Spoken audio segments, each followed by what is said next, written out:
আমাদের মধ্যে যে অনৈক্য বিভাজন আমাদের সবচেয়ে বেশি ক্ষতি করছে।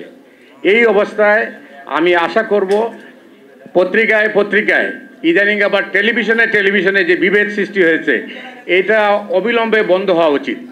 তার না হলে আমাদের যে উদ্দেশ্য লক্ষ্য নিয়ে আমরা কাজ করছি গণমাধ্যমে, সেই উদ্দেশ্যটা ব্যাহত হবে, বিচ্যুত হব আমরা সেই উদ্দেশ্য থেকে।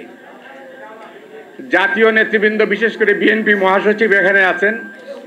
মির্জা ফখরুল ইসলাম আলমগীর অত্যন্ত সজ্জন ব্যক্তি।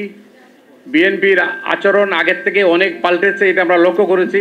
আশা করব তারা যদি ক্ষমতায় আসেন তাহলে পরিস্থিতিটা এখন যে অবস্থা আছে ওই রকমই থাকবে। ভবিষ্যতে আমরা আবার গণমাধ্যম দিবসে সরকার এবং দলের সমালোচনা করব না। আমার মনে হয় আমরা যদি এই জায়গা থেকে এক জায়গায় থাকতে পারি তাহলে আমাদের আগামী দিনের ভবিষ্যৎ অনেকটাই ভালো হবে। গণমাধ্যম ছাড়া গণতন্ত্র হবে না, এটা পরিষ্কার। গণমাধ্যমকে স্বাধীনতা দিতে হবে, আমাদের কথা বলতে দিতে হবে, লিখতে দিতে হবে। আমরা আবার এটাও বলতে হবে যে আমরা হঠকারিতা চাই না।